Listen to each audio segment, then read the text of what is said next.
அழைக்கப்பட்டவர்களும் தெரிந்து கொள்ளப்பட்டவர்களும் என்கிறதான தலைப்பில் தொடர்ச்சியாக ஒரு 2-3 வாரங்களாகவே நாம் பேசி கொண்டிருக்கிறோம். அதனுடைய அடிப்படையில் நாம் செய்ய வேண்டிய காரியங்கள் என்ன, அழைக்கப்பட்டவர்களுக்கும் தெரிந்து கொள்ளப்பட்டவர்களுக்கும் இருக்கிறதான வித்தியாசம் என்ன, இப்படி அநேக காரியங்களை குறித்து நாம் பார்த்து கொண்டிருக்கிறோம். இந்த நாளிலும் நான் உங்களோடு கூட பேச வேண்டிய காரியம் என்னவென்று சொல்லி கர்த்தருடைய சமூகத்தில் நான் கேட்டபொழுது, கர்த்தர் அதனுடைய தொடர்ச்சியாக ஒரு சில காரியங்களை எனக்கு வெளிப்படுத்தினார். அதை குறித்த ஒரு உணர்வை தந்தார். ஆகையினாலே அதனுடைய அடிப்படையிலிருந்து தான் இந்த நாளில் நான் உங்களோடு பேச போகிறேன். ஏன் இதை தொடர்ச்சியாக தேவன் இந்த காரியங்களில் ரொம்ப ஸ்பெசிஃபிக்காக விசேஷமாக ஏன் இந்த காரியங்களை குறித்து பேசுகிறாருன்னா, இந்த நாட்களில் இருக்கிறதான நம்மை சுற்றி நடக்கிறதான காரியங்களை நீங்கள் கொஞ்சம் கவனித்து பார்க்கணும். நம்மளுடைய சபைகளிலே தேவ பிள்ளைகளுடைய வாழ்க்கையில் நடக்கிறதான ஒரு தீமை ஒன்று இருக்கிறது. அந்த தீமையை நீங்கள் ஆராய்ந்து பார்க்கணும். அந்த தீமை பிசாசினாலே வருகிற தீமையோ, இல்லை மனுஷனால வருகிற தீமையோ, இல்லை உலக அமைப்பினால வருகிற தீமையோ இல்லை. இந்த தீமை எங்க இருந்து வருதுன்னா, தங்களுடைய இருதயத்தில் தெளிவில்லாத ஒரு ரட்சிப்பு, தங்களுடைய இருதயத்தில் கர்த்தர் அவர்களை அழைத்திருக்கிறார் என்கிறதான ஒரு நிச்சயம் இல்லாத ஒரு இருதயம், கர்த்தர் என்னை ஒரு பெரிதான நோக்கத்திற்காக தெரிந்து கொண்டிருக்கிறார் என்கிறதான தெளிவு இல்லாதவர்கள் இந்த நாட்களிலே சபை விட்டு போனா பரவாயில்ல, தேவனை விட்டு பிரிந்து போகிறதான கொடுமையான நாட்கள். அதாவதுங்க, ஒன்று நீங்கள் புரிஞ்சுக்கணும், நம்முடைய சபைக்கு பிரச்சனைனா எங்கேருந்து, வெளியிலேருந்து சபைக்கு பிரச்சனை வந்தால் ஒற்றுமையாக இருந்தால் என்ன பண்ணிடலாம், சபையை நம்ம காத்து கொள்ளலாம், கர்த்தருடைய சபை நிற்கும். ஆனால் பிசாசு தந்திரமாக என்ன தெரியுங்களா பண்ணுறான், சபைக்குள்ளவே, மக்களுக்குள்ளவே, மக்களுடைய இருதயங்களுக்குள்ளவே மாறுபட்ட கருத்துகள், தேவையில்லாத எண்ணங்கள், ஏற்றத்தாழ்வுகள், ஈகோ, நீ பெரியவனா நான் பெரியவனா என்கிறதான எண்ணங்கள், இப்படிப்பட்ட எண்ணங்களினாலே சபைக்குள்ளாக ஒரு பிரிவினையை சத்ருவானவன் இந்த நாட்டில் ஏற்படுத்தி கொண்டிருக்கிறான். இதை குறித்து நம்ம ஜாக்கிரதையா இல்லை, தெளிவு இல்லைன்னா சபை விட்டு போறது பிரச்சனை இல்லை, ஆண்டவர் விட்டே போயிடுவோம். நமக்கு அது நமக்கு மண்டையிலுக்கே ஏறாது. அப்படியே நம்மளுடைய சிந்தை அப்படியே ஒரு கரும் மேகம் மூடின மாதிரி ஆயிடும். நம்மளுடைய சிந்தையினாலே சிந்திக்க முடியாது, ஏன் இப்படி செய்யறோம்னு சொல்லி. அந்த அளவுக்கு இந்த நாட்களிலே லைட்டை கொஞ்சம் குறைச்சிக்கோங்க. அந்த அளவுக்கு நம்மளுடைய வாழ்க்கையில இந்த நாட்களிலே சத்ருவானவன் தந்திரமாக கிரியை செய்து கொண்டிருக்கிறான். இது நம்ம சபை மாத்திரம் இல்லை, எல்லா சபைகளிலும் நடக்கக்கூடியதான ஒரு பெரிய ஒரு பிரச்சனை. ஆகையினாலே இதுக்காக நம்ம பிரதானமாக நம்ம ஜெபிக்கணும். அழைப்பு என்னன்னு புரிஞ்சுக்கணும், எதற்காக தெரிந்து கொள்ளப்பட்டோன்றதை நம்ம புரிஞ்சுக்கணும். அழைப்பு வேறு, தெரிந்து கொள்ளுதல் வேறு. அதை குறித்து இந்த நாளில் உங்களோட நான் பேச போறேன். பட் ஏன் இதை பேசுறோம் அப்படின்னா, இந்த நாட்களிலே சபைக்குள்ளாக இருந்து எழும்பக்கூடியதான பிரச்சனைகள் 99.9% பிரச்சனைகள் எதனால தெரியுங்களா வருது, இந்த வித்தியாசத்தை நம்மளால புரிந்து கொள்ள முடியாததுனால. என்னுடைய அழைப்பு என்ன, என்னுடைய தெரிந்து கொள்ளுதல் என்ன என்பதை நான் புரிந்து கொள்ளாததுனாலே இன்றைக்கு சபைக்குள்ளாக, குடும்பங்களுக்குள்ளாக பிரிவினைகளையும் பிரச்சனைகளையும் வருகிறத பார்க்க முடிகிறது. இந்த வருஷ துவக்கத்திலே கர்த்தர் நமக்கு கர்த்தருடைய மகிமையை குறித்து வாக்கு பண்ணினார். அந்த வசனத்தை நம்ம எல்லாருக்கும் தெரியும். பூமியின் மேல் வாசிக்கலாமா, இதோ இருள் பூமியையும் காரிருள் ஜனங்களையும் மூடும். அப்ப அந்த ஜனங்கள் கேட்டகரியில நம்மளும் தான் இருக்கிறோம். ஆனாலும் அப்படின்னு ஒரு கேட்டகரி வசனம் இருக்குல்ல, ஆனாலும் உன்மேல் கர்த்தர் உதிப்பார். இப்ப காரிருள் ஜனங்களை மூடிக்கொண்டு இருக்கிறது. இந்த உலகம் எப்படியோ போகட்டும், உலகத்தினுடைய அமைப்பில் இருக்கிற மனிதர்கள் அவங்க காரிருள் மூடப்பட்டுக்கிட்டு நம்ம அவங்களுக்காக ஜெபிப்போம், அவ்வளவுதான். ஆனா என் மேல் கர்த்தர் உதிக்கிறதற்கு தடையா இருக்கிற காரியம் என்ன? கர்த்தருடைய மகிமை ஏன் இன்னும் என்னுடைய வாழ்க்கையில இம்மி அளவு கூட வெளிப்பட முடியாம இருக்குது? இதற்கு காரணம் என்னுடைய சிந்தையிலே ஒரு தெளிவில்லாமல் நான் இருக்கிறேன். என்னுடைய இருதயம் நிர்ணயமா இருக்கு, நல்லா கவனிக்கணும். என்னுடைய இருதயத்துல இப்போ உதாரணத்திற்கு தேவனை விட்டு விலகி போறாங்கன்னு வச்சுக்கோங்களேன். ஏதோ ஒரு சூழ்நிலையில தேவனை விட்டு ஒரு மனுஷங்க விலகி போறாங்க. அவங்க கிட்ட போய், ஏங்க ஏசப்பாவே உங்களுக்கு வேணாமா? ஏன் ஏசப்பா உண்மையான கடவுள் இல்லையா அப்படின்னா, சீச்சி நான் எப்ப அப்படிலாம் சொன்னேன், ஏசப்பா தான் உண்மையான கடவுள். சரி அப்புறம் ஏங்க? சந்தர்ப்ப சூழ்நிலை. இப்ப பாருங்க, தேவனை விட்டு பின்வாங்கி போறவங்க யாருமே இயேசு கடவுள் இல்லைன்னு சொல்லிட்டு போக மாட்டாங்க. எல்லாருக்குமே இயேசு தான் உண்மையான கடவுள்னு அந்த ஒரு தட்டி ருசி பார்த்துட்டு போனவங்க சொல்லுவாங்க. ஆனாலும் இயேசுவை கடவுள் இல்லைன்னு சொல்ல மாட்டாங்க. ஆனா அவங்களுடைய செயல் எல்லாம் எப்படி இருக்கும் தெரியுமா? இயேசு என்பவர் கடவுளே இல்லைன்ற மாதிரி செயல் இருக்கும். ஆனா வாயில் வார்த்தையில் எப்படி இருக்கும்? இயேசு தான் தெய்வம், இயேசுவை நான் நம்புறேன், இயேசு என்னை ரட்சித்தார், இயேசுவினுடைய ரத்தம் எனக்காக சிந்தப்பட்டது, சிலுவையில் அடிக்கப்பட்டார், உயிரோடு எழுந்தார். நான் அதெல்லாம் இல்லைன்னே சொல்லல. ஆனாலும் எனக்குன்னு ஒரு சில வரையறையெல்லாம் இருக்குது. நான் ஒரு லிமிட்டேஷன் வச்சுக்குவேன். அவர் சொல்றபடி எல்லாமே என்னால் என்ன பண்ண முடியாது, செய்ய முடியாது. அவர் சொல்றதெல்லாம் போக போக கஷ்டமா இருக்குது. ரட்சிக்கப்பட்ட புதுசுல கொஞ்சம் நல்லா இருந்தது, ஆனா போக போக என்ன ஆயிடுச்சு, அது கஷ்டமாயிடுச்சு. அதாவது ஒரு பழமொழி சொல்லுவாங்க தெரியுங்களா, பழக பழக பாலும். இவ்வளவு நாள் டீ குடிச்சிருக்கீங்க, பால் புளிச்சிருக்கா? உங்களுக்கு டீ புளிச்சிருக்கா? அது எதுக்காக அந்த அர்த்தம் சொன்னாங்கன்னு தெரியல. நம்ம ஆட்கள் அதை இன்னைக்கு ஆண்டவரோடு இருக்கிற உறவுலையும் அப்படி நினைச்சிட்டாங்க போல.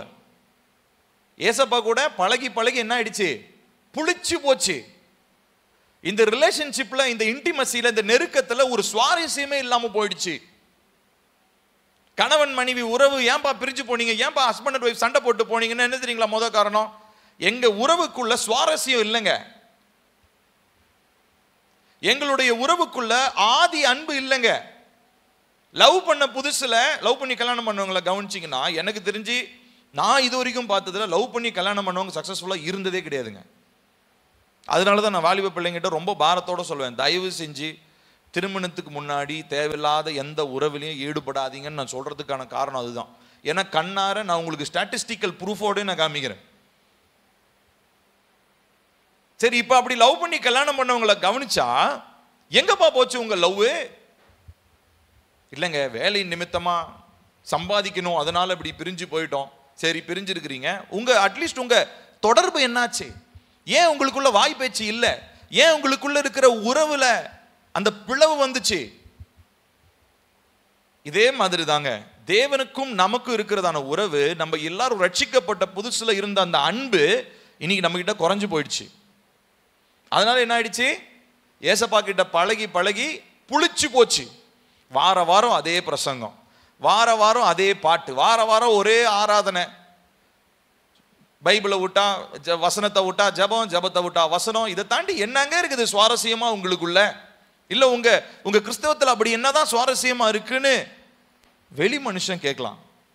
ஆனா தேவ பிள்ளைக்கு ஒவ்வொரு நாளும் ஆண்டவர் இடத்துல நீங்க கிட்டி சேரும் பொழுது, உண்மையான இருதயத்தோடு கிட்டி சேரும் பொழுது, கர்த்தர் தனக்குரியதான நிறைய ரகசியங்களை உங்களுக்கு வெளிப்படுத்துவார். நான் ஒன்று சொல்லட்டுமா? எனக்கு என் மனைவியை பத்தி இன்னும் எனக்கு முழுசா தெரியாது, உண்மையா சொல்றேன். இப்ப ரொம்ப திருமணமாகி ஒரு 30 வருஷம் ஆனவங்க கிட்ட கூட போய் கேளுங்க, இல்லைங்க என் மனைவியும் கணவனை பத்தி முழுசா தெரியாது. ஏன் தெரியுமா? நம்ம எல்லாரும் சுற்றிலுமே ஒரு ரகசியம் ஒன்று இருக்குங்க. அதை நம்ம வாழ்க்கையில அனுபவத்துல வருஷம் கடக்க கடக்க தான் என்ன பண்ண முடியும், நம்மளால தெரிந்து கொள்ள முடியும். அப்ப அதுதான் என்னுடைய உறவை என்ன பண்ணுதுங்க, சுவாரஸ்யமா மாக்குது. ஏன்னா முழுசுமா எனக்கு என் மனைவியை பத்தியோ இல்ல என்னை பத்தி என் மனைவிக்கு தெரிஞ்சிருச்சுன்னா எங்களுக்குள்ள சுவாரஸ்யம் போயிடாது. போயிடும், சுவாரஸ்யம் போயிடும், சுவாரஸ்யமே இருக்காது. இப்ப சாதாரணமா லிமிட்குள்ள அளவுக்குள்ள இருக்கிற மனுஷனே இவ்வளவு யோசிக்கும் போது, அளவு கடந்த தேவனோடு உறவு கொள்ளும் பொழுது நீங்க ஒண்ணு புரிஞ்சுக்கணும், அவரிடத்துல மறைவான இன்னும் பல காரியங்கள் இருக்கிறது. அந்த ஒரு தேடல் இருக்கிற மனுஷன் ஒரு நாளும் ஆண்டவர்கிட்ட என்ன பண்ண மாட்டான் தெரியுமா? பின்வாங்கி போகவே மாட்டான். நான் சொல்றது நல்லா புரிஞ்சுக்கோங்க. இன்னைக்கு அதை பத்தி தான் நம்ம பேச போறோம். தேவனிடத்திலே ரகசியங்கள் இருக்கிறது, தேவனிடத்திலே மறைவான வெளிப்பாடுகள் இருக்கிறது. ஒவ்வொரு நாளும் நீங்கள் அவரை பற்றி அறிந்து கொள்ள வேண்டிய விதத்தில் புது புது சுவாரஸ்யமான காரியங்களை கர்த்தர் வேதத்தில் வசனத்தில் வச்சிருக்கிறார். அதை குறித்து ஒரு ஆசை இருந்துச்சுன்னா ஒரு நாளும் தேவனோடு இருக்கிறதான உறவு உங்களுக்கு புளிச்சு போகவே போகாது. இன்ஃபேக்ட் ஒவ்வொரு நாளும் இன்னும் ஏசப்பா பற்றி நான் என்ன தெரிஞ்சு கொள்ள போறேன், இன்னைக்கு ஆண்டவரை பற்றி தேவனுடைய எப்படிப்பட்டதான ஒரு சுவாரஸ்யமான விஷயத்தை நான் கற்றுக்கொள்ள போறேன்ற ஒரு தேடல் இருந்துச்சுன்னா உங்களுக்கும் ஆண்டவருக்கு இருக்கிறதான உறவு ஒரு நாளும் மாறவே மாறாது. ஹல்லேலூயா. நீங்களும் நானும் ஆராதிக்கிறதான தேவன் அளவுக்கு உட்பட்டவர் இல்லைங்க, அவர் அளவு கடந்தவர். அவரை குறித்த ரகசியங்கள் வேதத்துல ஒரு ஒரு லெவலுக்கு தான் இருக்குது. அதாவது நம்ம மனித மூளைக்கு புரியக்கூடிய அளவுக்கு தான் இருக்குது. ஆனா இதை தாண்டி ஒருத்தர் இருக்கிறார். அவர் பேர் என்ன தெரியுமா? பரிசுத்த ஆவியானவர். அவர் என்ன பண்றார் தெரியுமா? இதுல இருக்கிற காரியங்களை வெளிப்படுத்துறது மாத்திரம் இல்ல, பிதாவனுடைய இருதயத்தில் இருக்கிறத என்ன பண்ணுவாரு? நமக்கு வெளிப்படுத்துவார். பிதாவனுடைய இருதயம் எவ்வளவு பெருசுங்க? பயங்கர பெருசு, விஸ்தாரம், அதுக்கு அளவே கிடையாது. அப்போ நீங்க நான் இப்போ ஒரு 120 வயசுல நான் மரிக்கிறேன்னு வச்சுக்கோங்க, என்னுடைய ஆசை அதுதான். 120 வயசுல நான் மரிக்கிறேன் அப்படின்னா என்னுடைய கடைசி நாள் நொடி வரைக்கும் ஏசப்பாவை பத்தி நான் புதுசா என்ன பண்ண போறேன்?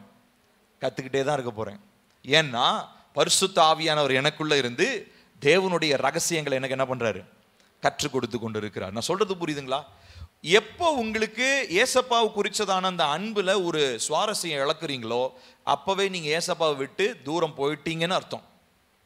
ஸோ அதனால இந்த இன்டிமெசி இருக்கு இல்லைங்களா, உங்களுக்கும் ஏசப்பாவுக்கு இருக்கிற உறவு, இதை ஒரு நாளும் சுவாரஸ்யம் மற்றதாக போய்விடாம நீங்க காத்துக்கொள்ளணும்.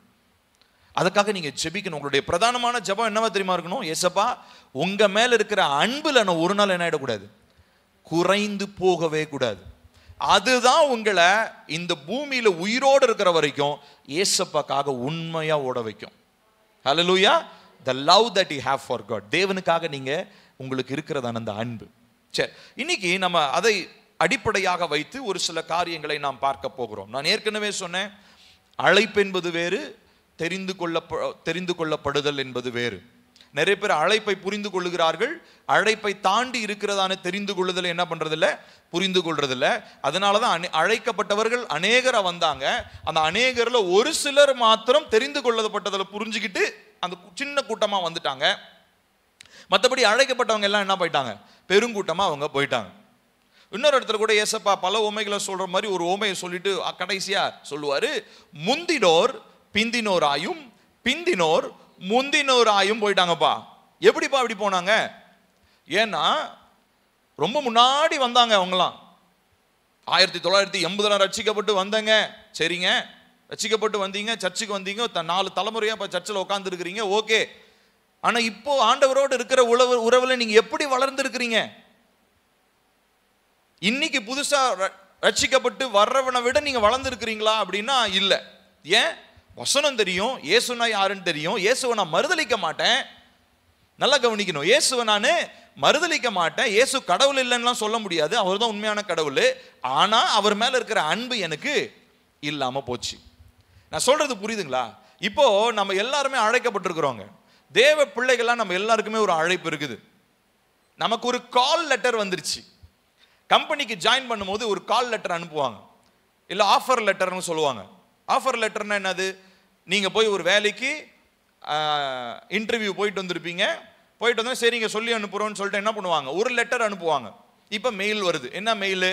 இப்படி இந்த மாதிரி நீங்க அன்னைக்கு இன்டர்வியூக்கு வந்தீங்க, இந்த இன்டர்வியூல உங்களுடைய நாங்க கேட்ட கேள்விக்கு நீங்க இவ்விதமா பதில் சொன்னீங்க, அதனால உங்களை நாங்க என்ன பண்ண போறோம்? வேலைக்கு நாங்க எடுத்துக்கொள்ள போறோம். இதுதான் கால் லெட்டர், ஆஃபர் லெட்டர். இப்போ ஆஃபர் லெட்டர் வந்துருச்சுன்னு சொல்லிட்டு நான் வேலைக்கு போயிட்டு ஏன் இஷ்டத்துக்கு நான் செஞ்சுக்கிட்டு இருந்தேன்னா கம்பெனியில் வச்சிருப்பாங்களா? என்னைய 1-2 தடவை வார்னிங் கொடுப்பாங்க, எச்சரிப்பாங்க. தம்பி நீ இன்டர்வியூலாம் நல்லா தான் பண்ண, என்னப்பா இப்போ வேலை ஒழுங்கா செய்யலன்னு கேட்பாங்களா இல்லையா? சொல்லுங்களேன். கண்டிப்பாக கேட்பாங்க. ஏன்னா எனக்கு அழைப்பு ஆஃபர் லெட்டர் வந்துருச்சு, நான் போய் ஜாயின் பண்ணிட்டேன். ஆனா அதுக்கப்புறம் நான் அங்க போயிட்டு அந்த வேலைக்கு தகுந்ததான ஒரு அறிவை என்ன பண்ணணும், வளர்த்து கொள்ளணும். அந்த வேலைக்கு தகுந்ததான ஒரு ஒரு தெளிவு எனக்கு வேணும். இல்லைன்னா 2-3 தடவைக்கு எனக்கு மேல இருக்கிறதான அதிகாரி வான் பண்ணுவாரு, 5வது தட்டி என்ன பண்ணிடுவாரு, வேலையை விட்டு துரத்திடுவாரு. இதே மாதிரி தான் அழைப்பு வந்து நம்ம உள்ள வந்தாச்சு, ஆனா தெரிந்து கொள்ளுதல் என்னன்னு நமக்கு தெரியல. நிறைய பேர் அழைப்பிலே ஸ்டக் ஆயிட்டோம். அழைப்புனா என்னது? இயேசுவை அறிந்து கொள்ளுதல். அழைப்புனா என்னது? இயேசுனுடைய பிள்ளையாய் மாறுதல். அழைப்புனா என்னது? பரலோகம் போகுதல். அழைப்புனா என்னது? விக்கிரகத்தை வணங்காம ஆவியா இருக்கிறதான தேவனை வணங்குதல். சரி, இதெல்லாம் அழைப்பு. தெரிஞ்சுக்கிட்டு உள்ள வந்தாச்சு. இப்ப என்ன பண்ணீங்க? உங்களுடைய வேலையை, ராஜ்யத்தினுடைய அந்த கடமையை தக்க வச்சு கொள்றதுக்கு நம்ம என்ன செஞ்சோம்? இந்த காரியத்தை குறித்து இந்த நாளில் நான் உங்களோடு கூட பேச போகிறேன். நம்ம எல்லாருக்கும் தெரிஞ்ச வசனம் தான், ஏற்கனவே படிச்சது. முதல்ல நம்ம அந்த வசனத்தை வாசிச்சுட்டு அதுல இருந்து நாம் பார்க்க போகிறோம். மத்தேயு 22வது அதிகாரம் 14வது வசனம். அந்தபடியே மத்தேயு 22:14, அந்தபடியே அழைக்கப்பட்டவர்கள் அநேகர், தெரிந்து கொள்ளப்பட்டவர்களோ சிலர். கவனிக்கணும். எல்லாரும் என்னை பாருங்க, எல்லாரும் என்னை பாருங்க. தூக்கம் வந்தால் தயவு செஞ்சு போய் முகத்தை போய் கழுவிட்டு வாங்க. தூங்கக்கூடாது. ஏன்னா அது ரொம்ப முக்கியமான ஒரு காரியம். பிசாசு இப்படி தான் தூக்கத்தை ஏற்படுத்துவான், சோர்வை கொடுப்பான். ப்ளீஸ் நல்லா கவனிங்க. இப்போ நம்ம எல்லாருடைய வாழ்க்கையிலுமே கர்த்தர் இந்த அழைப்பை வச்சிருக்கிறார். ஏற்கனவே நமக்கு தெரியும், 1 பேதுரு 2:9 நம்ம எப்படிப்பட்டவங்களா இருக்கோம்? நீங்களோ தெரிந்து கொள்ளப்பட்ட சந்ததியாயும் ராஜரீக ஆசாரிய கூட்டமாவும் பரிசுத்த ஜாதியாயும் அவருக்கு சொந்த ஜனமாயும் இருக்கிறீர்கள். ஓகே, அழைப்பு வந்துருச்சு. ஆஃபர் லெட்டர் வாங்கிட்டு கம்பெனிக்குள்ள வேலைக்கு வந்தாச்சு. ராஜ்யம், பரலோக ராஜ்யம் என்ற ஒரு பெரிய கம்பெனிக்குள்ள வேலைக்கு வந்தாச்சு. வந்துட்டு ஆஃபர் லெட்டர் கையோடையே இன்னும் 15 வருஷமா உட்காந்துக்கிட்டு இருந்தா உங்களை யாராவது வேலைக்கு வச்சுப்பாங்களா? சொல்லுங்களேன். இப்போ நீங்க எல்லாம் வேலைக்கு போறீங்கல்ல, இப்போ நம்ம வேலைக்கு போறோம். இப்போ வேலைக்கு போகும்போது நீங்க வந்த முதல் நாள்ல நீங்க வேலை இந்த வேலை தெரியுங்க, இதை பத்தி ஒரு அவுட்லைன் தெரியுங்க, நான் இந்த வேலை செய்யறேங்கன்னு உங்களை நம்பி எடுத்துக்கிட்டாங்க. முதல் நாள்ல இருந்த மாதிரியே 15 வருஷம் கழிச்சு இருந்தா எந்த முதலாளி உங்களுக்கு சம்பளம் தருவார்? முதல்ல எச்சரிப்பார். இல்லைன்னா ஒருவேளை முதலாளியே மனசு இறங்கி உங்களை வெளியே துரத்தாம இருந்தாலும் உங்களுக்கு என்ன ஆயிடும் தெரியுமா? அந்த வேலை புளிச்சு போயிடும். ஏன்னா அந்த வேலையில எதுவுமே முன்னேற்றம், நீங்க கத்துக்கிறதுக்கு எதுவுமே இல்லைன்ற மாதிரி உங்களுக்கு ஒரு தோணும். அப்ப என்ன ஆகும்? நாடாது வேலை இது, ஒண்ணுமே சுவாரஸ்யமாவே இல்லை, ஒரு என்னது வேலை இது அப்படின்னு சொல்லிட்டு. ஆனா அந்த வேலை கிடைக்கும் போது எப்படி இருந்திருக்கும்? எப்பா வேலை கடிச்சிச்சு, வேலை இல்லாத ஒரு டைம்ல நமக்கு வேலை கடிச்சது பாருன்னு இருக்கும். ஆனா போக போக என்ன ஆயிடுச்சுங்க? வேலையில தானே அறிவின் பெருக்கம் இல்லை. நம்ம வேலையில என்னென்ன செய்யணுன்றது புதுசு புதுசா கத்துக்கணுன்ற ஆசை நமக்கு இல்லை. அப்ப என்ன ஆயிடுச்சு? நம்ம அப்படியே நம்மளுடைய புத்தி, நம்மளுடைய அறிவு இருக்கு இல்லைங்களா, இந்த சென்ஸ், இது அப்படியே மழுங்கிடுச்சு, ஸ்டாப் ஆயிடுச்சு, வளரல. அப்போ கர்த்தரை குறித்த, இப்போ நம்ம கர்த்தர் நம்மளை இவ்விதமா அழைச்சிருக்கிறாரு நமக்கு தெரியுது. ஆனா அதுக்கப்புறம் வந்து தேவ ராஜ்யத்துக்குள்ள தேவ பிள்ளைகளா வந்ததுக்கு அப்புறம் நம்ம என்ன நினைச்சிட்டோம்னா, ஓகே ஜீசஸ்னா இவ்வளவுதாங்க, ஜீசஸ்னா இவ்வளவுதான். எங்க ஏசப்பாவுக்கு நீங்க ஒரு நாளும் ஃபுல் ஸ்டாப், முற்றுப்புள்ளி வைக்கவே முடியாதுங்க. கர்த்தரை குறித்து அறிந்து கொள்ளுகிற அறிவில் ஒரு நாளும் உங்களுக்கு முற்றுப்புள்ளி வைக்க முடியாது. ஏனென்றால் கர்த்தரை குறித்ததான தெளிவு, அவரை குறித்து அறிகிற அறிவு, அவரை குறித்ததான வசனங்களிலிருந்து வருகிற வெளிப்பாடு அது அளவு கடந்தது. நீங்க எக்ஸெட்ரா எக்ஸெட்ரான்னு கமான் போட்டு போய்கிட்டே இருக்கலாம், வாழ்நாள் ஃபுல்லா போகலாம். இப்போ இதை புரிஞ்சுக்கிட்டவங்க தான் அழைக்கப்பட்ட ஆஃபர் லெட்டர் வாங்கின கேட்டகரியிலிருந்து அடுத்த என்ன கேட்டகரிங்க? வேலையை செஞ்சு வேலையில இன்னும் பெரிய முன்னேற்ற பாதையில வேலைக்குரிய காரியங்கள்ல இன்னும் அதிகமாக கத்துக்கிறவங்க. நான் சொல்றது புரியுதா? அப்போ முதலாளிக்கு யாருங்க பிடிக்கும்? ஆஃபர் லெட்டர் வாங்கிட்டு முதல் நாள்ல இருந்த மாதிரியே 15 வருஷம் கழிச்சு இருக்கிறவனை பிடிக்குமா? இல்லை ஆஃபர் லெட்டர் இப்போ தான் 2 வருஷத்துக்கு முன்னாடி வாங்கினாரு, ஆனால் அவர் பார்த்தீங்கன்னா இப்போ எப்படி இருக்கிறாரு?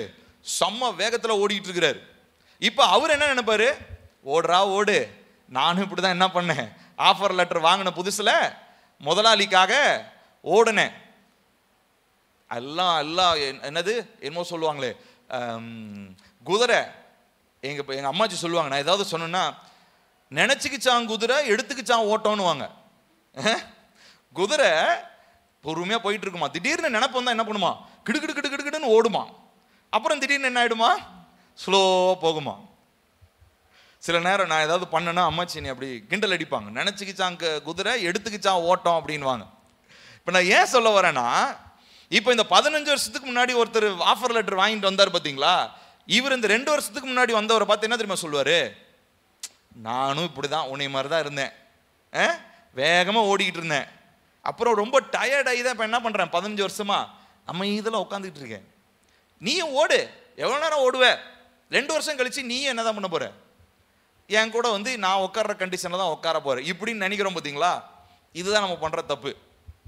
ஆனா அவர் அந்த 2 வருஷத்துக்கு முன்னாடி வந்தவர் இருக்காரு இல்லைங்களா, அவர் என்ன பண்ணுவார்னா, அவர் இன்னும் புதுசான காரியங்களை அறிந்து கொள்ற மனுஷனா இருந்துட்டாருன்னு வச்சுக்கோங்களேன், ஆபத்து. இந்த 15 வருஷத்துக்கு முன்னாடி வந்தவங்களுக்கு ஆபத்து. ஏன்னா முதலாளி என்ன மைண்ட் மாறிடுவாரு, 15 வருஷத்துக்கு முன்னாடி வந்தவன் இன்னும் என்ன பண்ணவே இல்லை, ப்ரொடக்டிவா எதுவுமே செய்யல, அவனை வேலையை விட்டு தூக்கிடுவான், சும்மா தண்டமா அவனுக்கு என்ன கொடுத்துட்டு இருக்கிறோம், சம்பளம் கொடுத்துருவோம். ஏன்னா இவன் 2 வருஷத்துக்கு முன்னாடி இவன் என்ன பண்றான், வந்தவன் புது புது காரியங்களை கற்றுக்கொண்டு புதுசு புதுசா என்ன பண்றான்பா செய்யறான், நமக்கு வருமானம் ஈட்டும்படி செய்யறான்னு சொல்லி கர்த்தர் யார் மேல பிரியமா இருப்பாருங்க, அந்த முதலாளி யார் மேல பிரியமா இருப்பாரு, புதுசா வந்து கத்துக்கிறவங்க கிட்ட தான். கரெக்டா இல்லையா? எங்க நான் சொல்ற அந்த அந்த அந்த உவமை மாதிரி நான் சொல்றேன், புரியுதுங்களா உங்களுக்கு, கதை மாதிரி நான் சொல்றேன், புரியுதா உங்களுக்கு? இப்ப இதே மாதிரி தாங்க நம்ம எல்லாருமே அந்த அழைப்பை பெற்றுக்கொண்டு தேவ ராஜ்யமாகிய சபைக்குள்ள வந்துட்டோங்க. இப்ப இது வந்ததுக்கு அப்புறம் கர்த்தரை குறித்ததான ஒரு தெளிவுல நாம் இன்னும் வளரல. அதனால அழைக்கப்பட்ட கூட்டம் பெருங்கூட்டத்தில் உட்கார்ந்துட்டு இருக்கிறோம். ஆனா முன்னேற்ற பாதையாக அடுத்த கேட்டகரியில போய் தெரிந்து கொள்ளப்பட்ட அந்த கூட்டத்திற்குள்ள சேர்ந்து இன்னும் கர்த்தரை குறித்து அறிய வேண்டியது என்னன்னு சொல்லி அந்த தேடல்ல இல்லாதப்போ சீக்கிரத்துல சபைக்குள்ள என்ன தெரியுங்களா வரும், பிரிவினை வரும். இப்ப நம்ம சர்ச்சில் இருக்கிறவங்க எல்லாருமே தெரிந்து கொள்ளப்பட்டவங்களா மாறிட்டோம்னா பிரச்சனையே கிடையாது. நம்ம சர்ச்சுக்குள்ள அழைக்கப்பட்டவங்க ஒரு கூட்டமும் தெரிந்து கொள்ளப்பட்டவங்க ஒரு கூட்டமும் இருந்துட்டோம்னா சபைக்குள்ள என்ன வரும் தெரியுமா, பிரிவினை வரும். திரும்ப நான் சொல்றேன், ஏன்னா 15 வருஷத்துக்கு முன்னாடி வந்தவர் என்ன சொன்னாரு, உன்னை மாதிரி எல்லாம் நான் பார்த்தோம் தான், நீ அமைதியெல்லாம் உட்காரு. ஏன்னா இவருக்கு வந்து எக்ஸ்பீரியன்ஸ் பேசுது. தேவனுடைய ராஜ்யத்தில் வந்து எக்ஸ்பீரியன்ஸ் எல்லாம் ஒரு மேட்டரே கிடையாதுங்க. தேவனுடைய ராஜ்யத்தில் என்ன தெரியுமா ரொம்ப முக்கியம், அன்பு தான் முக்கியம். Love is what propels you. கர்த்தருடைய அன்பு தான், அந்த அன்பினுடைய லெவல் இருக்கு இல்லைங்களா, அவர் மேல இருக்கிறதான அந்த அந்த அந்த பாசத்தினுடைய அளவு, அதுதான் முக்கியமே ஒழிய நீங்க எத்தனை வருஷமா சர்ச்சுக்கு வரோன்றது நமக்கு முக்கியம் கிடையாது. நான் சொல்றது புரியுதா? அப்போ நிறைய பேரு நம்ம சபைக்குள்ள அழைக்கப்பட்டவங்களா இருக்கிறோமா, தெரிந்து கொள்ளப்பட்டவங்களா இருக்கும். இப்போ கர்த்தர் அனுதினமும் நம்மகிட்ட பேசுறதும், ஞாயிற்றுக்கிழமை நம்மகிட்ட பேசுறதும் எதுக்காக பேசுறாரு, அழைக்கப்பட்டவங்களாகவே நீங்க இருக்காதீங்கப்பா, எல்லாம் எங்க வாங்க, தெரிந்து கொள்ளப்பட்ட நிலைக்கு வாங்க. ஒரு சில வசனங்களை நம்ம வாசிச்சு அதனுடைய தாற்பயத்தை நாம் புரிந்து கொள்ள போகிறோம். எபேசியர் 2வது அதிகாரம் 10வது வசனம்.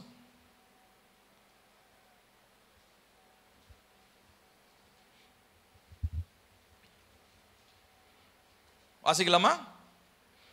ஏனெனில், எடுத்துட்டீங்களா? எபேசியர் 2:10. ஏனெனில் நற்கிரியைகளை செய்கிறதற்கு நாம் கிறிஸ்து இயேசுவுக்குள் சிருஷ்டிக்கப்பட்டு தேவனுடைய செய்கையாக இருக்கிறோம். அவைகளில் நாம் நடக்கும்படி அவர் முன்னதாக அவைகளை ஆயத்தம் பண்ணி இருக்கிறார். இதுக்கு முன்னாடி ஒரு வசனத்தை நான் உங்களுக்கு சொன்னேன், வாசிக்கல, அதை மார்க் பண்ணி வச்சுக்கோ, நம்ம எல்லாருக்கும் தெரியும். 1 பேதுரு 2:9. அது யாரு, என்ன அழைப்பு, நல்லா கவனிங்க, என்ன அழைப்புன்னு தெரிஞ்சிருச்சா? இப்ப அழைப்பு தெரிஞ்சதுக்கு அப்புறம், சபைக்குள்ள வந்ததுக்கு அப்புறம், இயேசு யாரு, ரத்தம் சிந்துதல்னா என்ன, எல்லாம் தெரிஞ்சிருச்சு. இப்ப நம்மளுடைய மைண்ட் என்ன தெரியுங்களா, what is going to be new about Jesus? இயேசுவை பத்தி என்னையா புதுசா சொல்ல போற, எனக்கு தெரியாததான் நீ பேச போற, இந்த எண்ணம் இருக்கு பாத்தீங்களா? இந்த எண்ணம் தான் சபைக்குள்ள இருக்கிற பயங்கரமான ஒரு பிசாசு. நான் திரும்ப சொல்றேன், நல்லா கவனிங்களேன் எல்லாரும். நீ பாருங்க, என்ன தெரியுமா, நான் இத்தனை வருஷமா சர்ச்சுக்கு வரேன், எனக்கு என்ன நீ புதுசா ஆண்டவரை பத்தி சொல்லிட போற அப்படின்னு ஒரு எண்ணம் வருது பாத்தீங்களா? இந்த எண்ணம் தான் உங்களை தேவனுடைய அன்பை விட்டு பிரிச்சிரும். நான் அதை அனுபவிச்சவனா நான் சொல்றேன். நான் கிறிஸ்தவ குடும்பத்தில் பிறந்தவன் தான். எங்கள் அப்பா ஊழியக்காரரு, எங்கள் தாத்தா ஊழியக்காரரு, எல்லாம் ஊழியக்காரங்க தான். ஆனால் என்னுடைய எண்ணம் ஊழியத்துக்கு வராததுக்கு முன்னாடி என்னுடைய எண்ணம் தெரியும் எப்படி தெரியுமா இருந்துச்சு? எங்கள் தாத்தா என்னடா சொல்லிட போறாரு, எங்கள் அப்பா என்ன சொல்லிட போறாரு, என்ன பெரிய ஊழியம், என்ன புதுசாக சொல்ல போறாங்க, பைபிளில் படித்த வசனத்தை தான் சொல்ல போறாங்க. இந்த எண்ணம் இருக்கிற வரைக்கும் கர்த்தர் என்ன ஊழியத்தில் எடுத்து நிறுத்தவே இல்லை. ஆனால் எப்போ அவங்க பேசுகிற வார்த்தைய ஏதோ ஒரு காரியம் இதில் மறைந்து இருக்கிறதுன்னு சொல்லி நான் கவனிக்க ஆரம்பித்தேன் பார்த்தீங்களா, அப்போதான் கர்த்தர் என்னோடு கூட பேச ஆரம்பித்தார், என்னோடு இடைப்பட்டார். அப்போதான் என்ன அவர் எடுத்து நிறுத்தினார். இப்போ இந்த பகுதியில் எபேசியரில் பவுல் சொல்றாரு, கர்த்தர் உங்களை என்ன பண்ணியிருக்கிறாரு, அழைத்தது ஒன்று, நம்ம வந்துட்டோம் உள்ள. ஆனால் நீங்க நற்கிரியைகளை செய்யறதுக்கு கிறிஸ்து இயேசுவுக்குள் சிருஷ்டிக்கப்பட்டு தேவனுடைய செய்கையாக, அவருடைய கரத்தின் கிரியையாக இருக்கிறீங்க. அவைகளில் நாம் நடக்கும்படி அவர் முன்னதாக அவைகளை ஆயத்தம் பண்ணி இருக்கிறார். அப்படின்னா என்ன அர்த்தம்? இந்த தெரிந்து கொள்ளுதல்ன்றது அது வேற லெவலு, அது நெக்ஸ்ட் ஸ்டெப்பு. அடுத்த லெவலுக்குள்ள நம்ம ப்ரோக்ரெசிவா முன்னேற்ற பாதையில அடுத்த அளவுக்குள்ளாக அடுத்த நிலைக்குள்ளாக நம்ம போகலன்னு சொல்லி சொன்னா 1 பேதுரு 2:9 தான் சொல்லிக்கிட்டு இருப்போம். அழைக்கப்பட்டவனாக, ராஜரீக கோத்திரமாக, ஆசாரியனாக, லேவியனாக. சரிங்க, லேவியனா வந்து ஆசாரியனா என்ன பண்ண? தேவராஜ்யத்தில் உன்னுடைய பங்கு என்ன? எல்லாருக்கும் போய் சுவிசேஷம் சொன்னேன். சரி ரைட்டு, சுவிசேஷம் சொன்ன, ராஜ்யத்துக்கு வந்துட்டாங்க. அதுக்கு மேலே இப்போ நான் உங்ககிட்ட கேட்குறேன், உங்ககிட்டலாம் நான் இன்டர்வியூ எடுக்கிறேன்னு வச்சுக்கோங்களேன். ஏங்க ரட்சிக்கப்பட்ட எவ்வளோ நாள் ஆச்சு? 10 வருஷம். சரி, என்ன பண்ணீங்க 10 வருஷமா? நான் இப்போ உங்கள்கிட்ட நான் கேட்குறேன்னு வச்சுக்கோங்க, இன்னொரு மைக் இருக்குது, உங்கள்கிட்டலாம் நான் மைக்கு கொடுத்தப்ப நான் கேட்டேன்னா நீங்கள் என்ன சொல்லுவீங்க? ஏசப்பாக்காக சாட்சியாக வர்றேன். சரி ரைட்டு, வேற ஒரு குறிப்பிட்ட கேள்விக்கு அப்புறம் உங்களால் பதில் சொல்ல முடியுமா? நான் கேட்குற கேள்வி உங்களுக்கு புரியுதா இல்லையா? ரட்சிக்கப்பட்டு 10 வருஷம் ஆகுதுன்னு நீங்கள் சொல்கிறீங்க. இப்போ இதை தாண்டி நான் வந்து ஒரு காரியத்தை நான் உங்களுக்கு கேட்கும் போது நீங்கள் என்ன செய்கிறீங்க? சரிங்க, பைபிள் படித்தேன், இதெல்லாம் ஒரு சாதனையாக வச்சுக்கலாம். ரட்சிக்கப்பட்டு 2 வருஷத்தில் ஃபுல் பைபிள் படித்தேன். ஓகே ரைட்டு, மேலே வேற என்ன பண்ணீங்க? 4 பேருக்கு சுவிசேஷம் சொன்னேன் எங்கள் வீட்டு பக்கத்தில். சரி ரைட்டு, அந்த 4 பேர் வந்தாங்களா வரலையா அதெல்லாம் போகட்டும், அது ஆண்டவர் பார்க்கட்டும். சரி, அடுத்து வேற என்ன பண்ணீங்க? தெரியலையே. சரி, 10 வருஷமா என்ன பண்ணீங்கயா? இவ்வளவுதான்ப்பா பண்ணேன். பாருங்க, நம்ம எல்லாருமே, என்னையும் சேர்த்து தான் சொல்றேன். இப்போ என்கிட்ட ஒருத்தர் மைக்கு கொடுத்து இந்த கேள்வி கேட்டாலும் நானும் கொஞ்சம் என்ன பண்ணுவேன், திக்குமுக்க ஆடுவேன். ஆனா நம்ம ஒன்று புரிஞ்சுக்கணும், கர்த்தரை குறித்து வெறும் 5 வருஷத்துல 10 வருஷத்துல நீங்க கற்று முடிச்சிருவீங்களா? முடியாது. இந்த பைபிளை நீங்க ஒரு தாட்டி படிச்சு முடிச்சிருங்க, உங்களுக்கு ஆண்டவரை பத்தி எல்லாம் தெரிஞ்சிருமா? முடியாது. அப்போ நம்ம எல்லாருக்குமே அழைக்கப்பட்ட கேட்டகரிக்கு உள்ள வந்ததுக்கு அப்புறம் there is much more to learn. In fact அதுதான் அடி. நான் சொன்னேன் இல்லைங்களா, ஏற்கனவே சொன்னேன், கடலோடைய நாங்க போன வருஷம் எஸ்யூ போனோம். கடலோடைய அலையில போய் காலை வச்சுட்டு வந்துட்டு நான் கடலுக்கு போனேன்னு சொன்னா அது நியாயமா? அப்ப கடல்ல போய் மீன் பிடிக்கிறவன் என்ன சொல்லுவான்? நியாயப்படி கடலுக்கு போனவன் யாரு சொல்லுங்க? மீன் பிடிக்கிறவன் தான். சரி, முத்தெடுக்கிறவனை கவனிப்போம். அவன் நெஞ்சில தட்டி பெருமையா சொல்லுவான், ஏய் மூச்சை பிடிச்சிக்கிட்டு கடலுக்கு அடியில போய் நான் என்ன பண்ணிட்டு வந்தேன், முத்து எடுத்துட்டு வந்தேன். நீ அல்ப பய, கடல்ல போய் 4 நிமிஷம் அலையில போய் நின்றுட்டு வந்து என்ன சொல்லிக்கிட்டு இருக்கிற, கடலுக்கு போனேன்ற. இதே மாதிரி தான் நம்மளுடைய பேச்சு. நான் ரட்சிக்கப்பட்டேன், கோயிலுக்கு போனேன், சர்ச்சுக்கு போனேன், இயேசுவை பத்தி தெரியும்னா நீ கடல் அலையிலே நிக்கிறன்னு அர்த்தம். ஆண்டவரை பத்தி அறிந்து கொள்றது அவ்வளவு பெரிய கடல் இருக்கியா, ஆழம் இருக்கியா, அவருடைய அன்பின் அகலம், ஆழம், நீளம், உயரம், இதை யாரையும் அளவிடவே முடியாதுன்னு இருக்கு. அப்படின்னா என்ன அர்த்தம்? நீ 120 வயசு இருந்தாலும் சரி, 400 வயசு இருந்தாலும், 400 வருஷம் உயிரோடு இருந்தாலும் சரி, 400 வருஷத்தினுடைய கடைசி நொடி வரைக்கும் தேவனை பற்றி நீ தெரிந்து கொள்ள வேண்டிய காரியம் ஒன்று இருக்கிறது. ஹல்லேலூயா. ஒவ்வொரு நாளும் புது புது வெளிப்பாடுகளை கர்த்தர் தருவாருங்க. இந்த புரிதல் இருந்தா மாத்திரம் தான் நீங்க அழைக்கப்பட்ட நிலையிலிருந்து தெரிந்து கொள்ளப்பட்டவங்களா மாற முடியும். ஏன்னா அழைக்கப்பட்டவனுக்கு ஒரு டைட்டில் கொடுத்து உள்ள கூப்பிட்டுட்டாரு. ஆனா இங்க சொல்றாரு, உங்க எல்லாருக்காக ஒரு பிளானை நான் வகுத்து வச்சிருக்கிறேன். உலக தோற்றத்துக்கு முன்னமே இந்த பாதையில பில்லி நடக்கணும், இந்த பாதையில ஜேம்ஸ் நடக்கணும், இந்த பாதையில பிரவீன் நடக்கணும்னு சொல்லி கர்த்தர் ஒரு ரோட் மேப் போட்டு வச்சிட்டாரு. இதை நான் என்ன பண்ணணும்? என்னுடைய ஜீவிய காலம் உள்ள வரைக்கும், இல்ல கர்த்தருடைய வருகை வரைக்கும் நான் அந்த ரோட்ல என்ன பண்ணிட்டே இருக்கணும்? கர்த்தர் வச்சிருக்கிற அந்த பாதையில நான் நடக்கணும். ஆனா நம்ம என்ன பண்றோம் தெரியுமா? அப்படியே நடந்து வந்து ஒரு 10 அடி தள்ளி வந்தோடனே அப்பாடா அப்படின்னு பெருமூச்சு விட்டு அப்படியே செட்டில் ஆயிடுறோம். ஆனா ஆண்டவர் சொல்ல, டேய் அவ்வளோ பெரிய ரோடு இருக்கு, உனக்கு இன்னும் 80 வயசு நான் வச்சிருக்கிறேன், இல்ல உனக்கு இன்னும் 120 வயசு வச்சிருக்கிறேன். நீ என்ன பண்ற? ரோட்ல 2% கூட நடக்கல. 2%ல என்ன ஆயிட்ட? அப்பா ஏசப்பா பத்தி எனக்கு எல்லாம் தெரியும், வாங்க வாங்க உங்களுக்காக நான் ஜெபம் பண்றேன், வாங்க வாங்க உங்களுக்கு நான் சுவிசேஷம் சொல்றேன், வாங்க வாங்க உங்க மேல தலைமையில கை வச்சு நான் ஜெபம் பண்ண ஆடாத பேய் என்ன எல்லா பேயும் ஓடும். இப்படி நமக்குள்ள எண்ணங்கள் வரும் பிரியமானவர்களே. இதுதான் சத்துரு கொடுக்கிறதான ஒரு பயங்கரமான ஒரு தந்திரம். நீங்க பரலோகத்துக்கு வரமாட்டீங்களான்னு சொல்ல, பரலோகத்துக்கு நம்ம எல்லாரும் வந்துரும் ஏசப்பாவை நம்புறனால. ஏன்னா அவர் தான் வழியும் சத்தியம் ஜீவனமா இருக்கிறார். பரலோகத்துக்கு போயிடுவோம். ஆனா you have a mission to accomplish. உங்களுக்கு கர்த்தர் வச்சிருக்கிற லக்கு ஒன்று இருக்கிறது. அந்த லக்கை நீங்க புரிந்து கொள்ளலனா அந்த பாதையில் உங்களால நடக்க முடியாது. ஏன்னா பவுல் என்ன சொல்றாரு? உலக தோற்றத்துக்கு முதலே அவைகளில் நடக்கும்படி அவர் முன்னதாக அவைகளை ஆயத்தம் பண்ணி இருக்கிறார். So the road ahead of me is already been designed and planned and laid by God. எனக்கு முன்னாடி இருக்கிற பாதை ஏற்கனவே தேவனால திட்டமிடப்பட்டு நேர்த்தியாக அவர் எனக்கு ரோடு போட்டு வச்சிருக்கிறார். இப்ப நான் செய்ய வேண்டியது என்ன தெரியுமா? ரோட்ல நான் நடக்கணும். ஆனா நான் என்ன பண்ணிடுறேன்? அழைக்கப்பட்டவன். I am called. அழைக்கப்பட்டவன். சரி, அழைக்கப்பட்டவனா அந்த ரோட்ல நடந்துகிட்டு தானே இருக்கணும். சும்மா ஏன் நிக்கிற? ஏன் உனக்கு ஆவிக்குரிய நிலையில ஒரு தேக்க நிலை ஏன் வந்துச்சு? தேவனை குறிச்சு இவ்வளவுதான்ற ஒரு லிமிட்டை ஏன் போட்டு வச்சுக்கிட்ட? ஏன் ஒரு வட்டத்துக்குள்ள உட்காந்துக்கிட்டு ஏசப்பா பத்தி எனக்கு எல்லாம் தெரியும்ன்ற நினைப்பு ஏன் வந்துச்சு? இந்த நினைப்பு, இந்த யோசனை எல்லாம் வந்துச்சுன்னா கர்த்தர் உங்களுக்காக முன்னதாக வைத்திருக்கிற அந்த பாதையில் உங்களால் நடக்கவே முடியாது.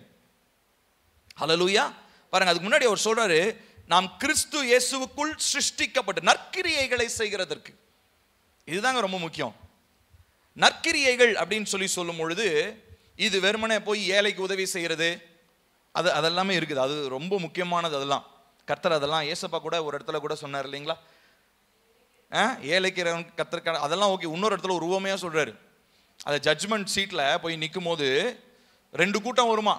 ஒரு கூட்டம் சொல்லுவாங்களாம், ஜீசஸ் சொல்லுவாரா, அப்போ பசியா இருந்தேன் எனக்கு நீங்க உணவு கொடுத்தீங்க, அப்புறம் தாகமா இருந்தேன் எனக்கு தண்ணி கொடுத்தீங்க, நிர்வாணமா இருந்தேன் எனக்கு ட்ரெஸ் கொடுத்தீங்க.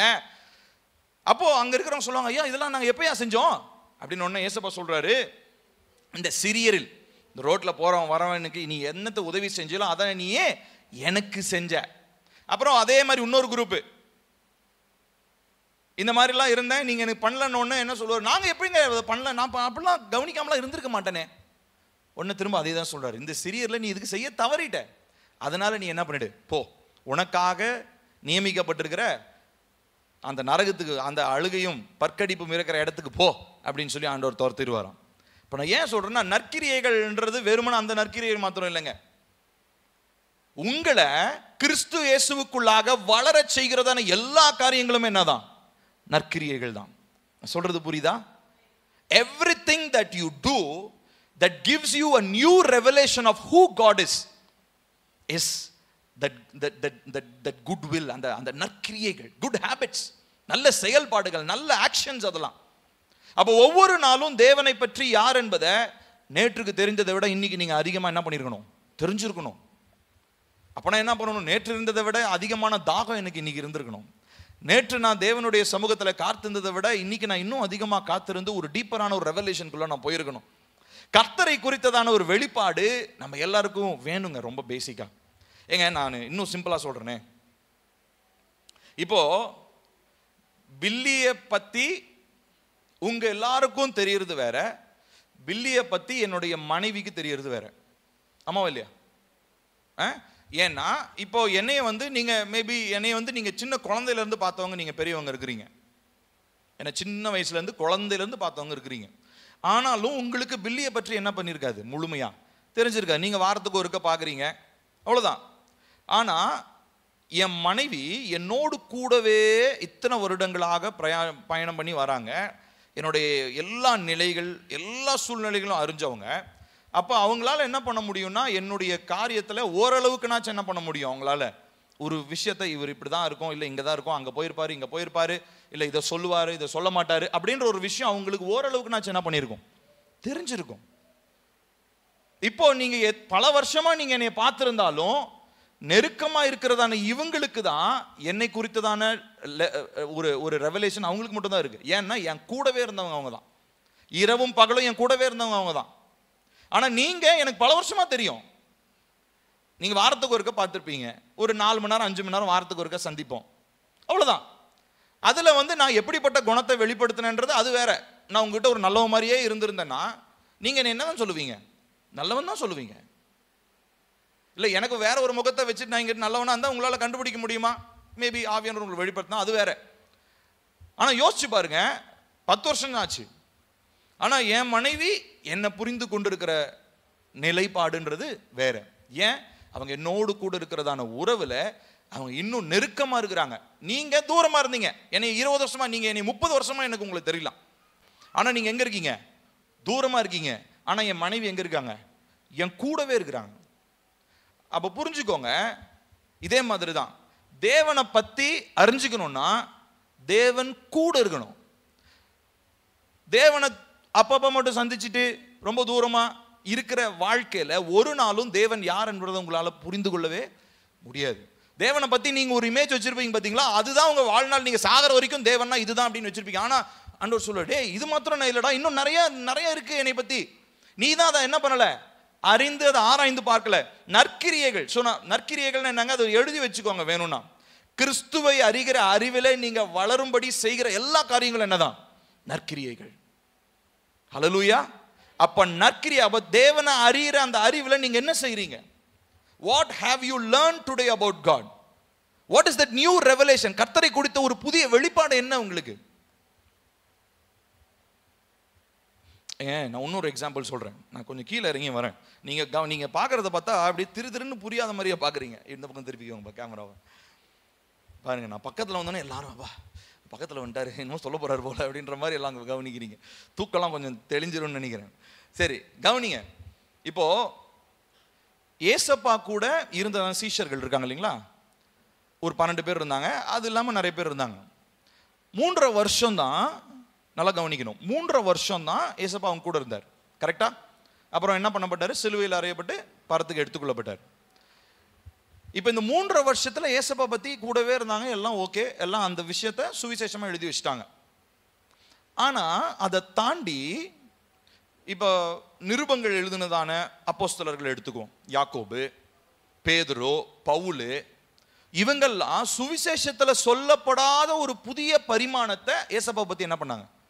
சொன்னாங்க. ஏசப்பா ஒரு நாளும் சபையை சரீரத்திற்கு கம்பேர் பண்ணதே கிடையாது.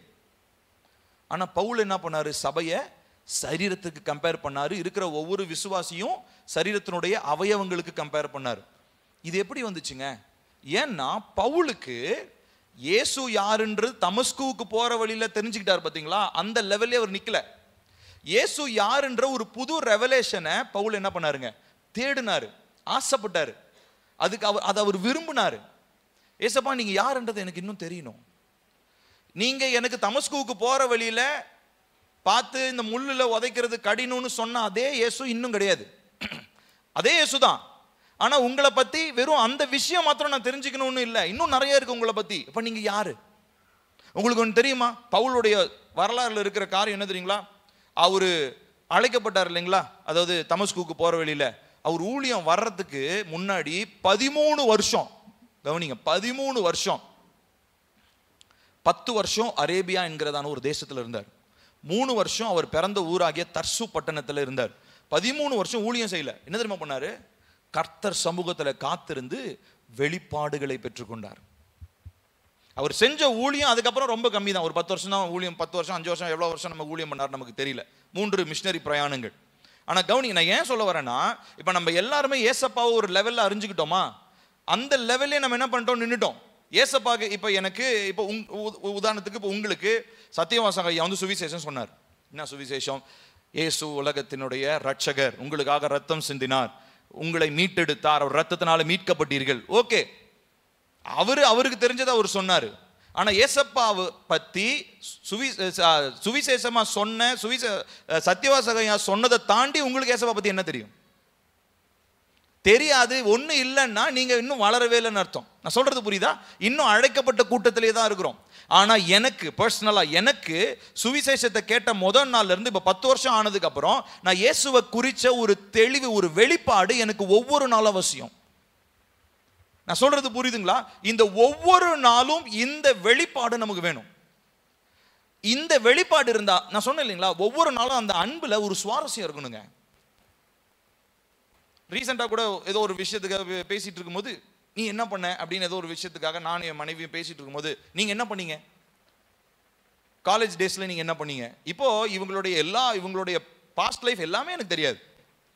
அப்போ ஒவ்வொரு டைமும் நாங்க பேச பேச நாங்க புது புது காரியங்களை என்ன பண்றோம், ஒருத்தர் பத்தி அறிந்து கொள்றோம்.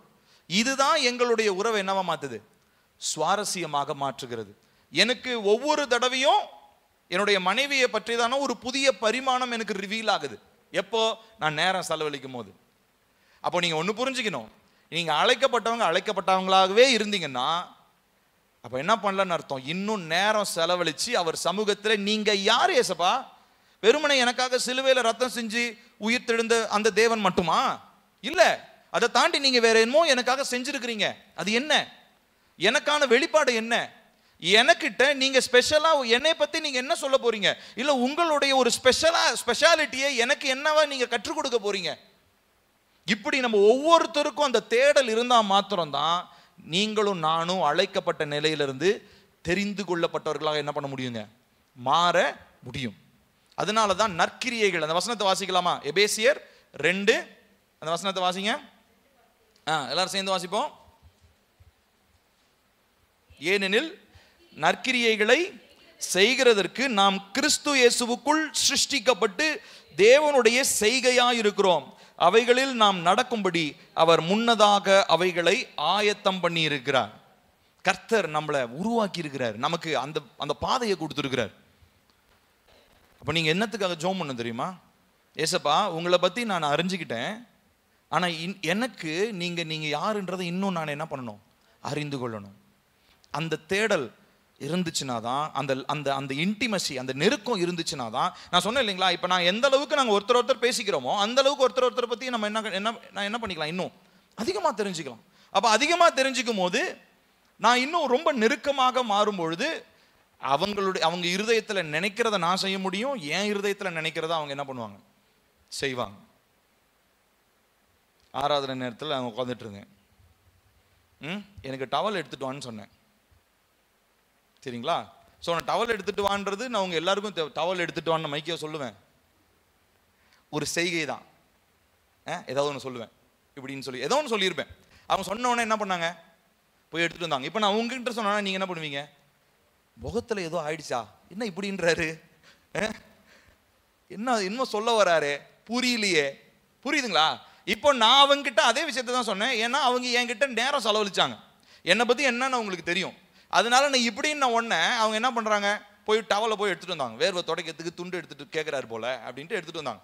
இப்போ பாருங்க, இதே மாதிரி தாங்க நம்ம நேரத்தை அவரோடு கூட நம்ம செலவழிக்கும் பொழுது, அவரோடு கூட அந்த நெருக்கத்திற்குள்ளாக நம்ம வரும் பொழுது, நாம் அழைக்கப்பட்ட நிலையிலிருந்து நாம் தெரிந்து கொள்ளப்பட்ட நிலைக்கு நாம் மாறுகிறவர்களாக நாம் இருக்கிறோம். இப்படிப்பட்ட காலத்திற்காக தான் கர்த்தர் நம்மளை அழைச்சிருக்கிறார். நான் சொல்றது புரியுதுங்களா? எதுக்கு அழைச்சாரு? சும்மா ரட்சிப்பின் சுவிசேஷத்தை அறிஞ்சிக்கிட்டு பரலோகத்துக்கு வந்து சேர்றதுக்கு மாத்திரம் இல்லை. ஒவ்வொரு காலகட்டத்திலையும் கர்த்தர் நம்மளை குறித்து ஒவ்வொரு திட்டத்தை வச்சிருக்கிறார். அந்தந்த காலகட்டத்தில் அந்த திட்டத்தை நம்ம நிறைவேற்றணும். ஒரு உதாரணத்திற்கு நம்ம வாசிப்போம், எஸ்தர் 4வது அதிகாரம். அந்த அம்மா அந்த எஸ்தர் பிறக்கும் போதே ஆண்டவர் என்ன பண்ணியிருப்பார் தெரியுமா? முன்குறிச்சிட்டார். என்னன்ட்டு, எந்த ராஜாவுக்கு இவ மனைவியா போறா? ஆகாஸ்வேரு ராஜாவுக்கு மனைவியா போறா. ஆனா இவ எங்க பிறந்திருந்துக்கா? இவ யூத குலத்துல பிறந்தவ. ஆனா இவங்க அடிமையா போவாங்க. அதுல இவங்க அப்பா செத்துருவாரு, இவங்க சித்தப்பாவாகிய மொர்தேகாய் என்ன பண்ணுவாரு, எடுத்து வளர்ப்பாரு. இவ ரொம்ப அழகானவளா இருப்பா. இவன் என்ன பண்ணுவா, ஆகாஸ்வேரு ராஜாவனுடைய சமூகத்துக்கு முன்னாடி போய் நின்று யாருக்காக பரிந்து பேசுவா, என்னுடைய ஜனங்களுக்காக பரிந்து பேசுவா. இது யாரால வகுக்கப்பட்ட திட்டம்? தேவனால வகுக்கப்பட்ட ஒரு பாதை. இப்போ இவன் நான் ஒரு யூத பெண்மணி, நான் யூத பெண்மணின்னு வெறும் அரண்மனையிலே உட்கார்ந்துட்டு இருந்தேன்னா யூதர்களுக்கு அன்றைக்கு மீட்பு கிடைச்சிருக்குமா? வாய்ப்பே இல்லை. 4வது அதிகாரம் 14வது வசனத்துல பாருங்க, அவங்க சித்தப்பாவாகிய மொர்தேகாய் விதமா சொல்றாரு, நீ இந்த காலத்திலே மௌனமா இருந்தால் யூதருக்கு சகாயமும் ரட்சிப்பும் வேறொரு இடத்திலிருந்து எழும்பும். அப்பொழுது நீயும் உன் தகப்பன் குடும்பத்தாரும் அழிவீர்கள். நீ இப்படிப்பட்ட காலத்திற்கு உதவியா இருக்கும்படி உனக்கு ராஜ மேன்மை கிடைத்திருக்கலாமே, யாருக்கு தெரியும் என்று சொல்ல சொன்னான். மொர்தேகாய்க்கு ஒரு ரெவலேஷன் இருந்துச்சு. என்ன ரெவலேஷன்? யூதர்களாகிய நாங்க என்ன பண்ணிடக்கூடாது, அழிக்கப்பட்டக்கூடாது. ஏன்னா தேவன் சொன்ன வாக்குத்தத்தம் பெருசு. ஆபிரகாமை கொண்டு நான் அதை பண்ணுவேன் இதை பண்ணுவேன் தேவன் எவ்வளோ சொல்லி வச்சிருக்கிறாரு. இவங்க எல்லா யூதர்களையும் ஆகாஸ்வேரு ராஜா போட்டு தள்ளிட்டாருன்னா அப்புறம் எங்க போய் வாக்குத்தத்தம் நிறைவேறும்? அப்ப இவர் என்ன பண்றாரு, தன்னுடைய வளர்ப்பு மகளாகிய எஸ்தர், ஹடாசா அவங்க பேரு, அவங்க கிட்ட என்ன சொல்றாருன்னா, எம்மா நீ அழைக்கப்பட்ட யூத பெண்மணி, ஓகே, ஆனா உனக்கு காலிங் இல்ல, காலிங் மாத்திரம் இல்ல, உனக்கு தெரிந்து கொள்ளப்படுதல்னு ஒண்ணு இருக்கு. உனக்கு ஒரு நோக்கம் இருக்குது. அந்த நோக்கம் என்ன? உயிரே போனாலும் ஆகாஸ்வேரு ராஜாக்கு முன்னாடி போய் நின்று யாருக்காக நீ பேசணும்? யூதர்களுக்காக நீ பேசணும். நான் சொல்றது புரியுதுங்களா? இப்படி நம்ம ஒவ்வொருத்தருக்கும் ஒரு பர்பஸ் இருக்குங்க. எஸ்தர் ஒரு பெண்மணி ஒரு ரீசன் நான் சொல்றேன். இப்படி நம்ம ஒவ்வொருத்தருக்கும், எனக்கு, இவருக்கு, இவருக்கு, இவருக்கு, இவருக்கு, ஒவ்வொருத்தருக்குங்க கர்த்தர் ஒரு நோக்கத்தை வச்சிருக்கிறார்.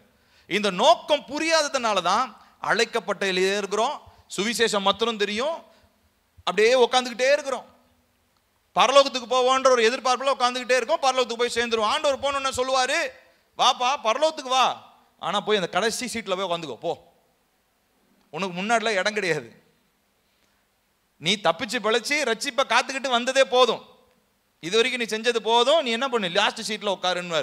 ஆனா பர்பஸ், நோக்கத்தை அறிஞ்சவங்க இருக்காங்க இல்லைங்களா, அந்த நோக்கத்தை நிறைவேற்றவங்க இருப்பான் பாத்தீங்களா, அவங்கள ஆண்டவர் என்ன தெரியுங்களா பண்ணுவாரு, கூட்டிட்டு முன்னாடி வந்து அவங்கள கனப்படுத்துவார்.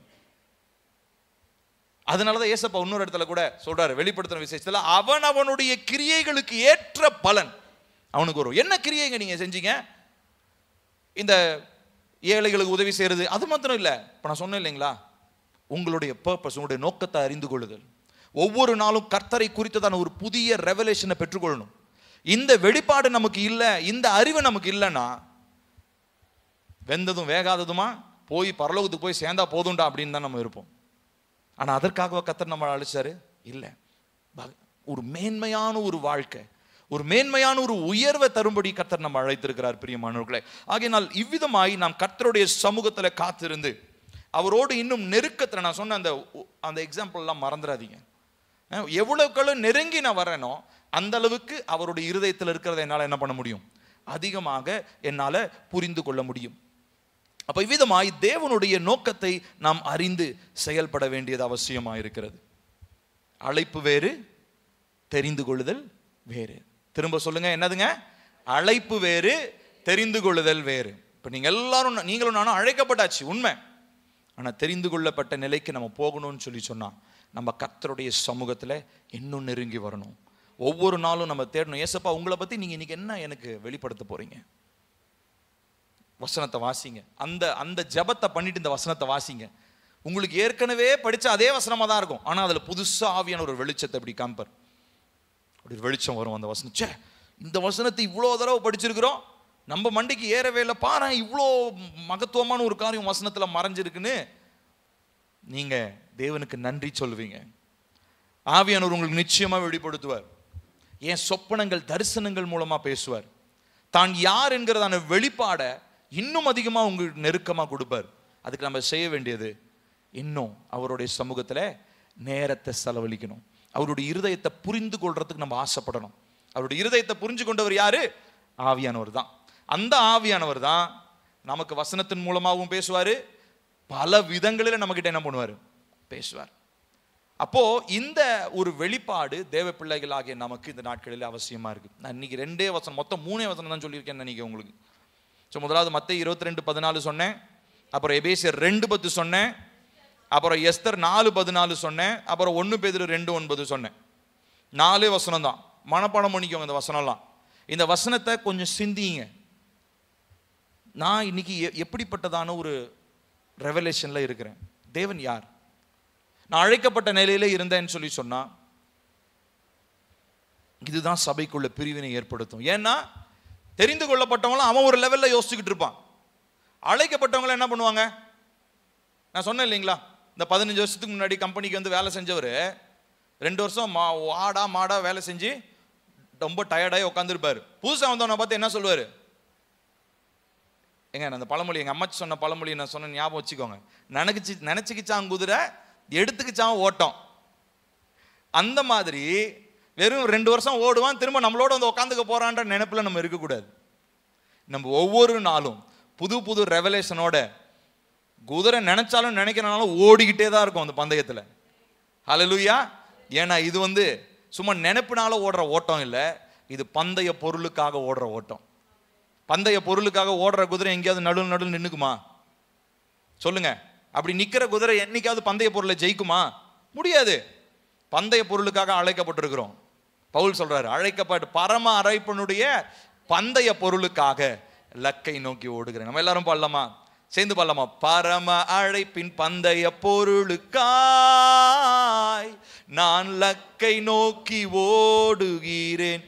கை இருக்கா இல்லையா உங்களுக்குலாம்? கையை தட்டி மியூசிக்கே இல்லை, அப்ப கை தட்டி பாடணுமா இல்லையா? சேர்ந்து பாடலாமா? ரெடி? பரம அழைப்பின் பந்தய பொருளுக்காய் நான் லக்கை நோக்கி ஓடுகிறேன். திரும்ப பாடுவோம். பரம அழைப்பின் பந்தய பொருளுக்காய் நான் லக்கை நோக்கி ஓடுகிறேன். ஓடுகிறேன், நான் ஓடுகிறேன். சொல்லுங்க. இயேசுவுக்காய் நான் ஓடுகிறேன். திரும்ப ஓடுகிறேன், நான் ஓடுகிறேன். என் இயேசுவுக்காய் நான் ஓடுகிறேன். அல்லேலூயா, அல்லேலூயா, அல்லேலூயா, அல்லேலூயா, அல்லேலூயா, அல்லேலூயா, அல்லேலூயா, அல்லேலூயா. லாபமான அனைத்தையுமே நான் நஷ்டம் என்று கருதுகிறேன். லாபமான அனைத்தையுமே நான் நஷ்டம் என்று கருதுகிறேன். இயேசு ராஜாவின் இந்த வேளைக்காக மகிழ்ச்சியுடன் நான் ஓடுகிறேன். இயேசு ராஜாவின் இந்த வேளைக்காக மகிழ்ச்சியுடன் நான் ஓடுகிறேன். சேர்ந்து பாடுவோம். அல்லேலூயா, அல்லேலூயா, அல்லேலூயா, அல்லேலூயா, அல்லேலூயா, அல்லேலூயா, அல்லேலூயா, அல்லேலூயா. எத்தனை தான் இடர்கள் வந்தாலும் விசுவாசத்திலே நிலைத்திருப்பே. சேர்ந்து. எத்தனை தான் இடர்கள் வந்தாலும் விசுவாசத்திலே நிலைத்திருப்பே. எனக்காக அப்பா நியமித்த இந்த பாதையிலே நான் ஓடுகிறேன். எனக்காக அப்பா நியமித்த இந்த பாதையிலே நான் ஓடுகிறேன். அல்லேலூயா, அல்லேலூயா, அல்லேலூயா, அல்லேலூயா,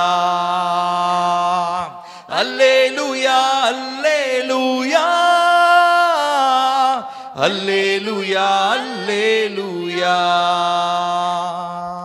போதும். இப்போ இந்த பாட்டுல நம்ம பாடணும், பரம அழைப்பினுடைய பந்தய பொருளுக்காய் லக்கை நோக்கி நான் ஓடுகிறேன். அதற்காக தான் நம்ம அழைக்கப்பட்டிருக்கிறோம் பிரியமானவர்களே, அழைக்கப்பட்டிருக்கிறோம். அடுத்து என்ன பண்ணப்படணும்? தெரிந்து கொள்ளப்படணும். தெரிந்து கொள்ளுதல்னா என்ன அர்த்தம்? கர்த்தரை குறித்ததான ஒரு புதிய வெளிப்பாடு ஒவ்வொரு நாளுக்கும் நமக்கு உண்டாகணும். நம்முடைய நோக்கம் என்னன்றதை நம்ம தெரிஞ்சிருக்கணும். அதுதான் தெரிந்து கொள்ளப்படுதல். நம்முடைய பர்பஸ் என்ன?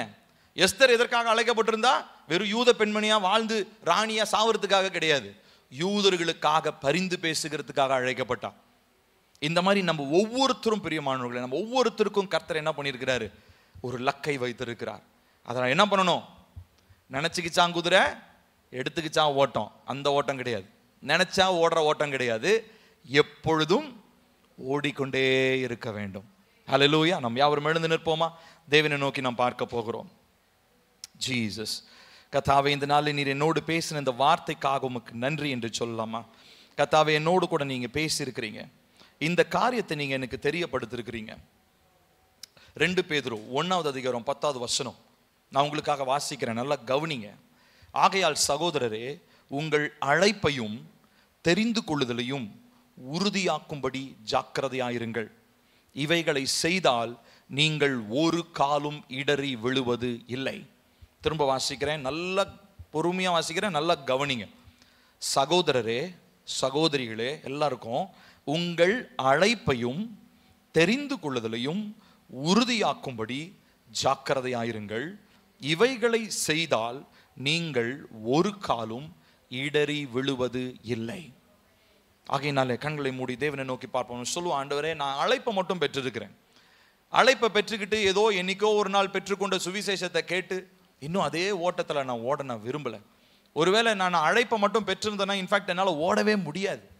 ஏன்னா அழைப்பு என்னை உந்தி தள்ளுவதே கிடையாது, தெரிந்து கொள்ளுதல் தான் என்னை உந்தி தள்ளும். நம்மள அநேகர் இன்னும் அழைப்பை மட்டும் பெற்றவர்களாக நம்ம உட்காந்துட்டு இருக்கிறோம். 15 வருஷத்துக்கு முன்னாடி நம்ம இயேசுவை குறித்து என்ன நம்ம அறிஞ்சோமோ அதே தான் நமக்கு இன்னும் இருக்குது. ஆனா ஆவியானவர் வெளிப்படுத்துகிற புதிய ஆழங்களை நம்ம பெற்றுக்கொள்றது இல்லை. ஆவியானவருடைய கிருபையினாலே கர்த்தர் வசனத்திலிருந்து கொடுக்கிற புதிய அந்த ஆழங்களை நம்ம அறிந்து கொள்றதே இல்லை. கடலினுடைய அலையை காலை நனைச்சிட்டு கடலுக்கு போனேன்ற பேச்சாதான் நம்முடைய பேச்சு இருக்கு பிரியமானவர்களே.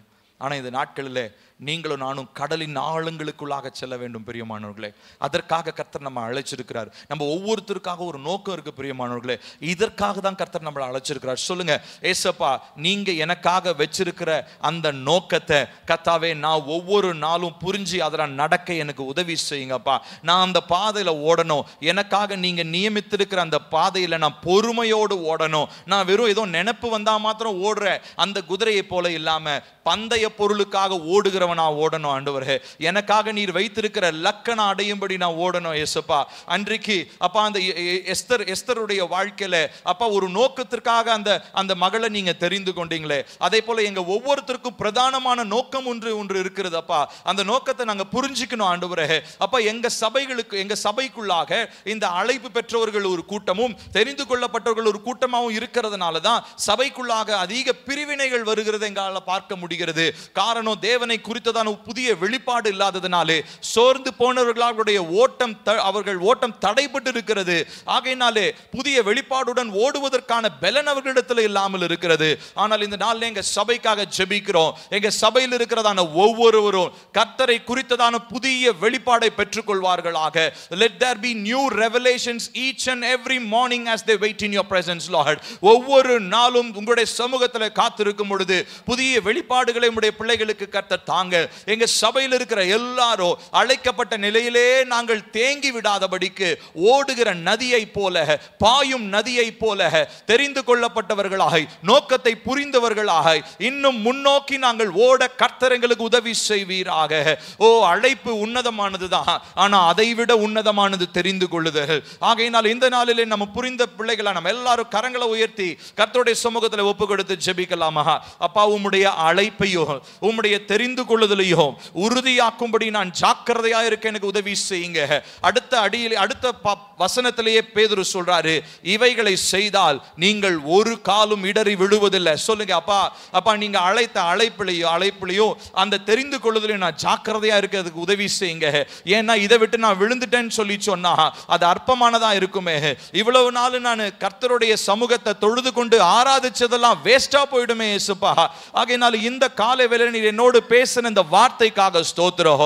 அப்பா உம்முடைய ஆழங்களை அறிந்து கொள்ள அப்பா உம்முடைய அந்த ஆழத்திற்குள்ளாக என்னை அழைத்து செல்லுங்க அப்பா. உம்மை குறித்ததான அறிவில நான் வளரணும் இயேசுப்பா.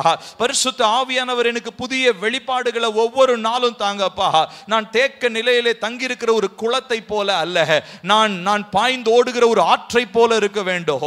என்னுடைய ஓட்டம் ஒரு நாளும் எந்த சூழ்நிலையிலும் தடுத்து நிறுத்தப்படக்கூடாதப்பா.